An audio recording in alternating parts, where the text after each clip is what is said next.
ప్రధానమంత్రి ఆవాస్ యోజన పథకం కింద ఆంధ్రప్రదేశ్లో సుమారు 10 లక్షల ఇళ్ల నిర్మాణం పూర్తయింది.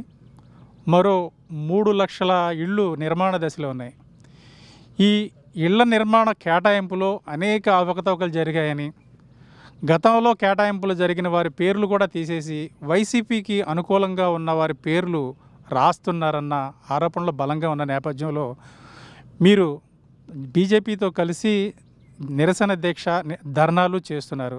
అంటే ముఖ్యంగా నిజంగా ఒక సొంత ఇల్లు ఉండటం అనేది అది ప్రతి ఒక్కరి కల. అది కేంద్ర ప్రభుత్వం సహకారంతో, కేంద్ర ప్రభుత్వం నిధులతోటి ప్రధానమంత్రి ఆవాస్ యోజన వీటికి పథకం కింద ఇళ్ళన్నీ కడతా ఉంటారు, 2 లక్షల ఇళ్ళు. గతంలో కూడా ఇందిరాగాంధీ గృహ పథకం అని చెప్పేసి కాంగ్రెస్ ప్రభుత్వం ఉన్నప్పుడు ఆ ఇల్లు నేను మన కర్నూలులో పర్యటనకు పోయినప్పుడు చూస్తే ఇల్లు కట్టేస్తున్నాయి. ఎప్పుడు కూడా ప్రజా డబ్బు, ప్రజాధనం దుర్వినియోగం అయిపోతూ ఉంది.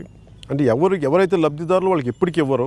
ఎందుకంటే రకరకాల వీళ్ళు మా పార్టీ వాళ్ళు కాదో, లేదంటే వీళ్ళు మనకు ఓట్లే లేదో, లేదంటే వీళ్ళకి మనకు సంబంధించిన లేదంటే ఆ ల్యాండ్స్ని అక్కడున్న స్థానిక రాజకీయ నాయకులు ఆక్యుపై చేసుకుందామనే ఉద్దేశంతో ఏదో రకరకాల కారణాలతోటి ఎప్పుడు కూడా ఇల్లు కట్టి వదిలేయటం అనేది ఒక రివాజ్గా మారిపోయింది. గత ప్రభుత్వం, ఆంధ్రప్రదేశ్ ప్రభుత్వం, కేంద్ర ప్రభుత్వం సహకారంతో దాదాపు 10,000 కోట్లు పైగా ఇన్ని లక్షల ఇల్లు నిర్మించిన తర్వాత సరైన లబ్ధిదారులకు ఇవ్వకుండా, ఇది నేను కర్నూలు వెళ్ళాను, మన మంగళగిరిలో చూసాను, తర్వాత అలాగే ఏ పర్యటనకి వెళ్ళినా కానీ ఎవరో ఒకరు కూర్చోబెట్టి నాకు రిప్రజెంటేషన్స్ ఇస్తూ ఉంటారు. ఇట్లాగా మేము డబ్బులు కట్టాం, ఒక సింగిల్ బెడ్రూమ్కి మేము 50,000 మొదటి విడత కట్టాం, 25,000 కట్టాం, తర్వాత మాకు ఇల్లు రాలేదు అనేది ఇప్పుడు వచ్చి అడుగుతుంటే అందరూ ఇచ్చే కంప్లైంట్ ఏంటంటే, మీరు మా పార్టీకి ఓటు లేదు కాబట్టి మీరు ఇవ్వాల్సిన అవసరం లేదని కొన్ని కేసులు, లేదంటే మీరు అనుకూలంగా ఉంటానంటే అని చెప్పి మొత్తానికి ఇది ఒక అస్తవ్యస్తంగా తయారు చేశారు దీన్ని.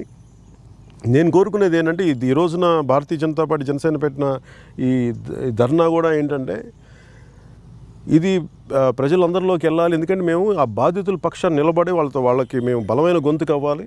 ఎందుకంటే ఇది నిజమైన లబ్ధిదారులకి, ఎవరైతే డబ్బులు కట్టారో వాళ్ళకి ఆ పథకం కింద వాళ్ళకి ఆ ఇల్లు, వాళ్ళు ఏ ఇల్లు కోసం డబ్బులు కట్టారో వాళ్ళకి ఇల్లు ఇవ్వాలని మనస్ఫూర్తిగా మేము వాళ్ళకి మద్దతు తెలుపుతా ఉన్నాం. ఇది అంతేగాని వీళ్ళు మన పార్టీ కాదు ఇలాంటివన్నీ చేస్తే మటుకు ఇవన్నీ ఒకటి పేర్చుకుంటే పెద్ద సమస్యలు అవుతాయి. అందుకని దయచేసి రాష్ట్ర ప్రభుత్వానికి కూడా నా విన్నపం, నిజమైన లబ్ధిదారులకు దయచేసి ఇచ్చేసేయండి ఆ ఇల్లు, మీరు ఇంకా ఆలస్యం చేయొద్దని మేము ఈరోజు కోరుకుంటా ఉన్నాం.